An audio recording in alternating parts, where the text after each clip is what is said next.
Wealthy people don't move money offshore to avoid taxes.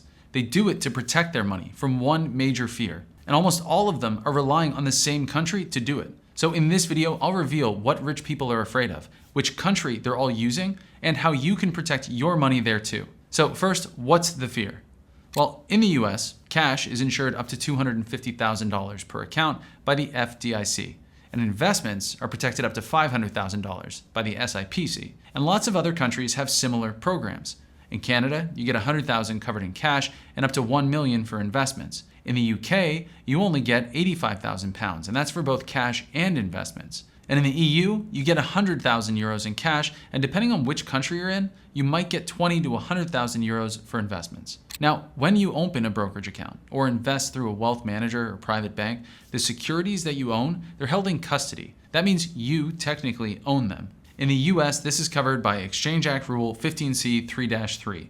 Basically, firms need to segregate cash and securities so customers' assets aren't mixed up with the firm's assets. But unfortunately, rules aren't always followed. And if a bank or broker goes bust, then clients can lose a portion of their assets or face a very long and frustrating process while regulators try to figure out who owns what.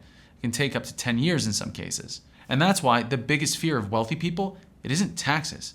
It's losing control of their assets. So they're not going offshore for tax breaks. They're doing it for peace of mind. Because who cares about protecting 100 or 200,000 or even 500,000 or $1 million if your total net worth is between 10 and 25 million? And that's because these countries and many other countries typically rely on regulation to protect client assets. But regulation only works if it's being followed and enforced. And unfortunately, that's not always the case.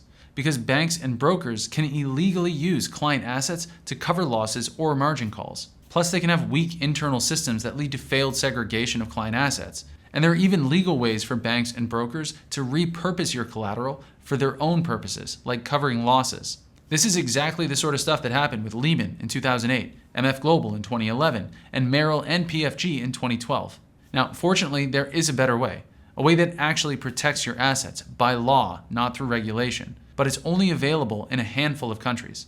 And the one country that does it better than anyone else, it's Switzerland. Because Switzerland protects 100% of your invested assets, and it legally restricts banks from reusing your assets as collateral, unlike the US or Canada, where banks can reuse assets up to 140%, or the UK, where the amount is uncapped. Now, the sort of protections that are available in Switzerland are also available in other civil law jurisdictions, including a lot of Europe.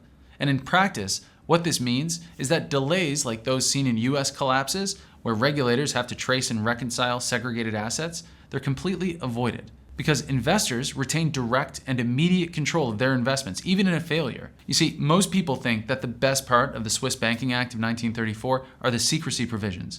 But more important than that are Articles 16 and 34, which give clients full legal ownership of their investments held in custody with Swiss banks. That includes securities, precious metals, treasuries, even crypto held with Swiss banks. So if a bank fails, your assets don't. They're legally yours, not just ring-fenced or separated on paper. And this level of protection, it doesn't exist in many other countries. And frankly, it can't exist in a lot of countries. Not because they don't want to offer this level of protection, but because their entire financial systems are built differently. These other places layer asset protection on top of the system through regulations or insurance, instead of doing what Switzerland did, which was building their entire financial system around privacy, ownership, and protection from day one. Now, this kind of protection, it's not available to everyone.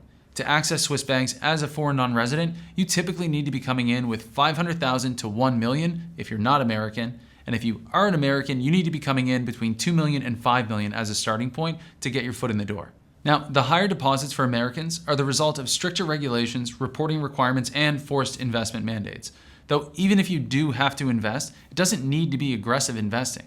Most clients opt for ultra-conservative portfolios, things like US treasuries, money market funds, or low-risk securities. And because Switzerland has literally hard-coded asset ownership into its banking law, you keep your investments no matter what happens to the bank or broker that you're dealing with.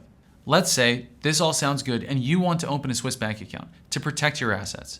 What's next? Well, it all starts with choosing a bank through a process that we refer to as profile matching. So what I mean by this is that you need to understand which banks will accept your citizenship and your residency. This is especially important if you're an American or if you come from a high-risk country. You also need to know how your source of wealth impacts your eligibility. Basically, if your wealth is generated in high-risk industries, countries, or even in crypto, then you need to know which banks are going to support you. Of course, the amount that you want to deposit, your relationship balance, that matters too. Next, you need to be clear on your banking goals. And I'm talking about investing here. Do you want to invest? And if so, do you want the bank to manage your investments? Do you want the bank to advise you on what to do? Or do you just want to self-manage everything yourself? It's important to be clear here because it will impact the next really important variable that you need to be considering: fees. Swiss banking isn't free, but it can be tailored. If you're just parking capital, negotiate a flat fee. If you want management, align your portfolio with the bank's strengths and try to push for fees to be tied to performance.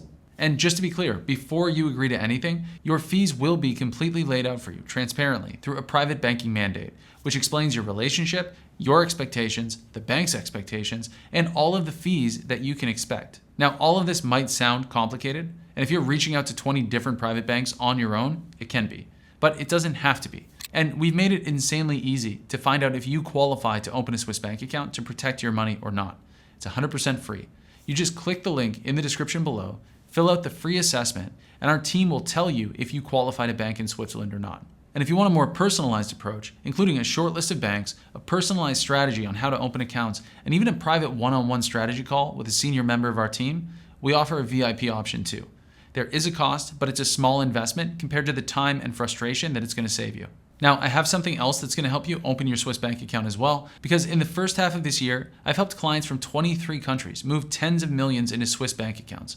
And what I learned was that most people don't know the secret Swiss banking rules that can make or break their application. The sort of rules that Swiss bankers don't want you to know. But I decided to change that. And you can access these secret rules in this video right here, where I share 27 rules and lessons that'll make opening a Swiss bank account faster and easier than you thought possible.